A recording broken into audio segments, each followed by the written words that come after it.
Unmasking the Legend of Ji Gong, Journey's End, but the tale lives on. Part 2. When Ji Gong arrived at Jingxi Temple, the abbot saw him and asked, "Ji Gong, why are you here, and what can I do for you?" Ji Gong said, "I can't pour out my grievances with just a few words. Those monks at the Lingyan temple cannot tolerate me and want to get me out of the temple. Yesterday, they made me drunk and wanted me to be an alms seeker for salted cabbage. I inadvertently agreed to undertake the assignment. I am ashamed to go back now to indicate otherwise, and that's why I am here today to seek accommodation from the abbot." The abbot said, "I cannot accommodate you because you are a monk from the Lingyan temple.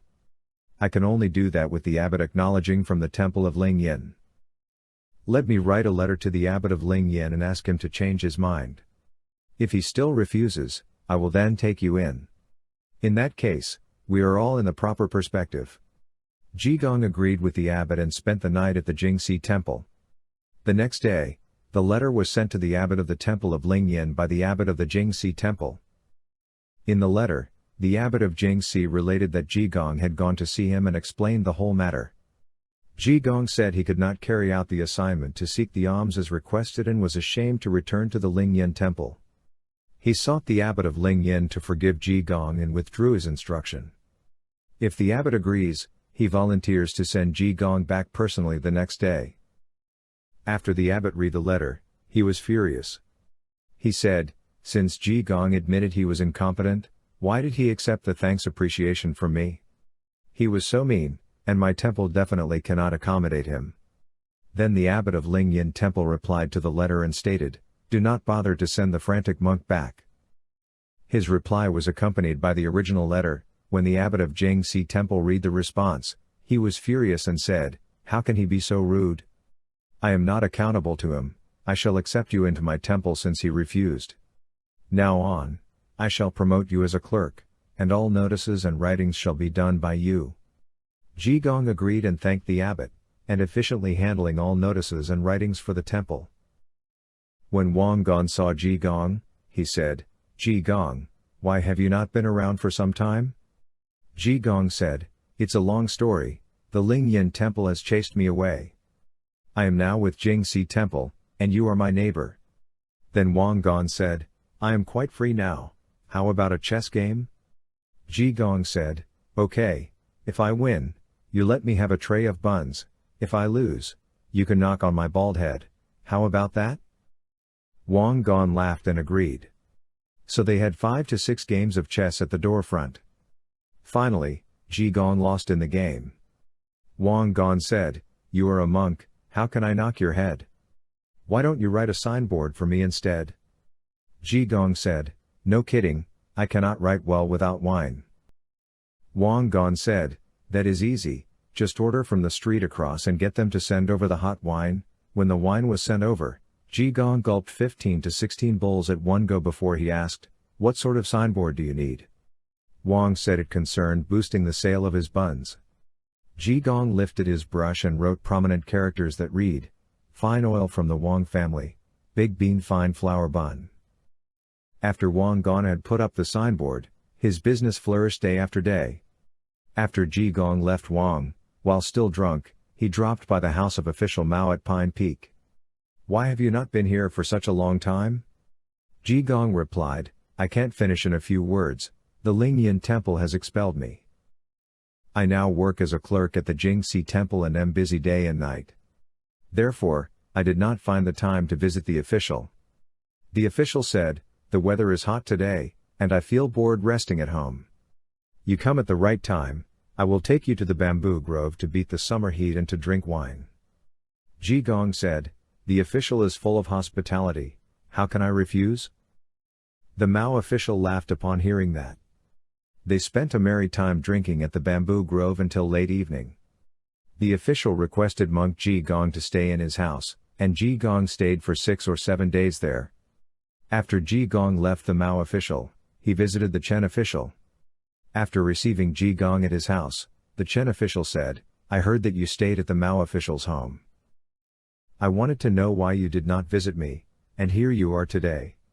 Since you are here, I would also like you to stay for 5 to 7 days before I let you go." Ji Gong smiled and replied jokingly, if only there were wine, I could stay for the whole year round. The official said, other things I may not have much, but the amount of wine I have. I am afraid you can't consume them all. By then, the wine and food were laid on the table. Both rested after getting drunk, and when they woke up, they drank again, and both did that continuously for 3 to 4 days. Suddenly, Ji Gong remembered, the abbot treated me so nice. I have come out for 10 days, and he must be complaining. After that, he left official Chen and returned to the temple. When he reached the long bridge, the cook at the temple was there to look for him and started to grumble, where have you been for half a month? The abbot is worried and agitated, and we all have been looking for you. Quickly go to see the abbot now.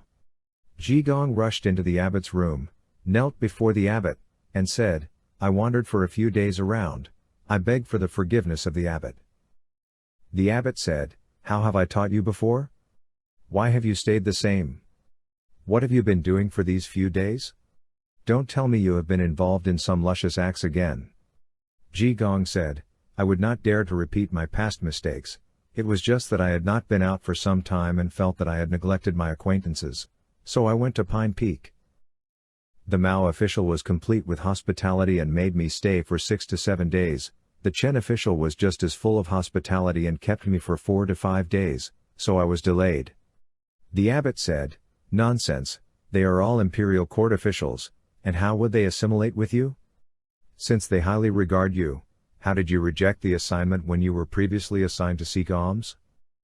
Ji Gong said, why can't I do the salt cabbage alms seeker? I didn't want to seek them for those monks there. If it is for the abbot, I can seek salt cabbage as much as I wanted. The abbot said, don't boast, I have a sanctum at my temple. It has been broken down for years and requires 3,000 taels of silver to reconstruct. Can you help to raise the money? Ji Gong said, I am not boastful. If it is 3,000 taels, I need only 3 days, but you must make me drunk first. The abbot laughed heartily, if only you can raise 3,000 within 3 days, by right, I have to give you a treat. After saying so, he ordered food and wine for Ji Gong and ate with him. Ji Gong drank until he was thoroughly drunk. The abbot said, you are supposed to write the alms book today. Since you are fully drunk, do it tomorrow. Ji Gong said, I am just like the renowned poet Li Tai Bei, the more wine he takes, the better his essays will be. He then asked for the brush and ink and started writing. After Ji Gong had completed it, the abbot saw his essay, which was full of Zen implications, and was very happy. He then sent for wine and food for Ji Gong. After Ji Gong had a satisfactory feast, he was heavily drunk and dozed off. The following day, when Ji Gong got up, he went to the abbot's room to see the abbot and said, I shall be out to seek alms today, I warrant that I can get it all done within 3 days. The abbot does not need to be worried, and please do not listen to gossip from others. The donor will definitely come to us. The abbot said, this is the benevolent deed of the temple. If you can seek the alms, I can extend it for a few days. Ji Gong said, it is okay. I will stick to 3 days. After saying that, he left the temple with his alms-seeking book and went to the Mao official's home at Pine Peak. Mao official said, Ji Gong, how come you are so early? Ji Gong said, there is one matter that caused insomnia. Therefore, I rise early to seek the help of the Mao official. The official asked, what is it early in the morning? Ji Gong said, my temple has a sanctum that has been broken down for a long time. The abbot intends to reconstruct it and sought my help to raise 3,000 taels of silver. I am such a frantic monk, where can I go to raise that kind of money? Therefore, I came to seek help from the official, and now I present my alms offering book to you to suggest a donation. The official said, though I am an imperial court official, I can't raise 3,000 to use as offering since you have asked, I will help you with a couple of tens. Ji Gong said, I can't do anything with that little money. I hope the official will help with the full sum. The official said, in that case, you have to wait a couple of months more until I have accumulated that amount. Ji Gong said, the abbot has given me a dateline of 3 days to raise the money, how can I hold on for a couple of months? The official felt compelled and said, "You are a silly monk, how can 3,000 be raised immediately?" Ji Gong said, "If only you acknowledge the alms offering book, I assure you that you will immediately have it." Ji Gong left the alms offering book on his table and left. The official asked his man to run after him and returned the book to Ji Gong. Ji Gong then threw the book back on the floor and left. After doing that, he went straight to the door after the official had picked up the alms offering book and asked someone to chase after him. But Ji Gong was still waiting to be seen. The official then instructed his household never to let the frantic Ji Gong enter the house to avoid further interference. After Ji Gong had thrown the alms offering book on the floor at official Mao's residence, he returned to the temple. The temple supervisor asked, "You have been out for half a day, how much have you raised?" Ji Gong said, "I have done it, the money can only be collected the day after tomorrow." The supervisor asked again, "There is nothing today? How can you seek all the money together the day after?" Ji Gong said, "I will do it, you do not have to worry." Later, he went into the sanctum. The supervisor told the abbot what Ji Gong had just told him. The abbot only believed it with doubt. The next day, the other monks said, Ji Gong had seldom declared that he could collect all the alms monies within 3 days. Today is the second day, and he is still sleeping, he must have lied for the sake of the food and wine. The abbot said, "Though Ji Gong is frantic, by right, he will not tell me a lie, let's wait until tomorrow." On the third day, official Mao paid homage to the emperor in the morning. An imperial guard approached official Mao and told him, "The emperor's mother is asking for him." Official Mao hurriedly followed the guard to the inner chamber to meet her. The emperor's mother said, "Last night, I dreamt of a golden arhat requesting 3,000 taels of silver to reconstruct the Jingxi Temple's broken sanctum at West Lake. And that the alms offering book is at Mao's residence. When I woke up, I was astonished, so I called for you. Do you know of such a matter?" When the official heard that, he fell on his knees and realized that Ji Gong was not an ordinary monk but a living deity, and said, "2 days ago, a monk from the Jingxi Temple came over to seek alms for 3,000 taels of silver, then I was unable to come out with that amount of money, and I rejected him. I did not realize he would apply his spiritual capability to approach your majesty." The emperor's mother asked, "What is this monk perfect for on ordinary days?" The official said, "Not much in particular, he always behaves frantically and likes to drink wine." The emperor's mother said, "A genuine person will not reveal his true self, he must be a high-ranking monk. Since he came alms-seeking, I have 3,000 taels of silver as petty cash, I can offer them to him to reconstruct the sanctum. He is an arhat of golden body, do not bypass him. You can make the arrangement, and I shall go personally to the Jingxi Temple to offer incense and to recognize the arhat." Later, the official did what the emperor's mother had said, instructed 3,000 taels of silver to be taken from the treasury, and arranged for some royal maids to escort her to the Jingxi Temple. Official Mao rode on a white horse and followed closely at the back. That day, Ji Gong was idling by the oven. The supervisor asked him, "How are your alms seeking to get along with the benefactors?"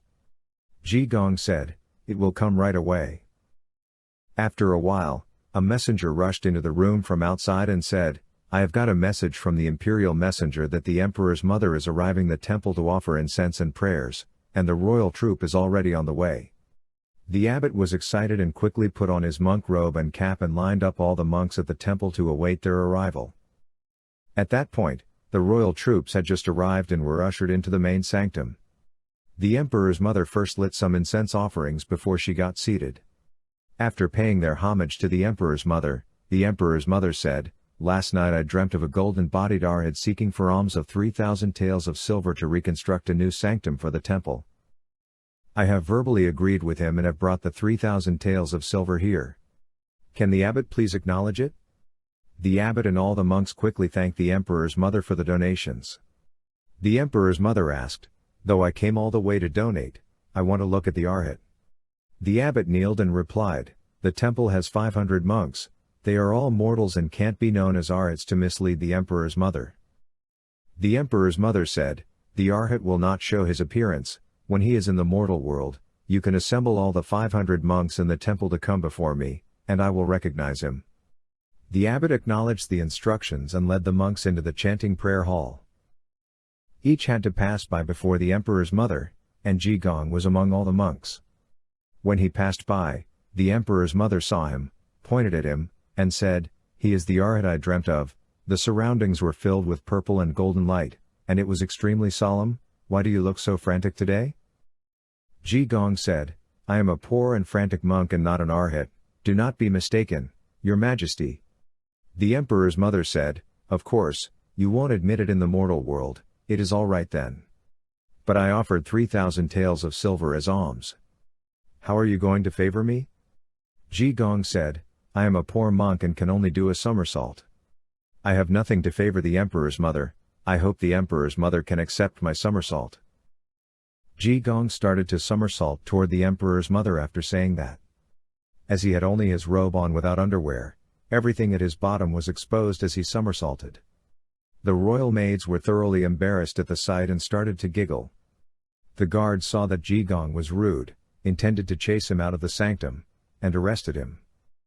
However, Ji Gong kept somersaulting and could not stop. He was nowhere to be seen after a while. The abbot and the monks were frightened and knelt before the emperor's mother and pleaded, "This monk has always behaved frantically. May the emperor's mother please grant your pardon." The emperor's mother replied, "This monk is not frantic. He is an Arhat reincarnated. His somersaulting action suggested that I shall become a man in my next life. It is full of implications and not rude. I originally came to offer thanksgiving, but he will not come again since he is avoiding me. In that case, it will be all right." The abbot and the other monks were greatly relieved as they sent the emperor's mother back to the palace. At this time, the abbot sent the monks to look for Ji Gong, but he was nowhere to be found.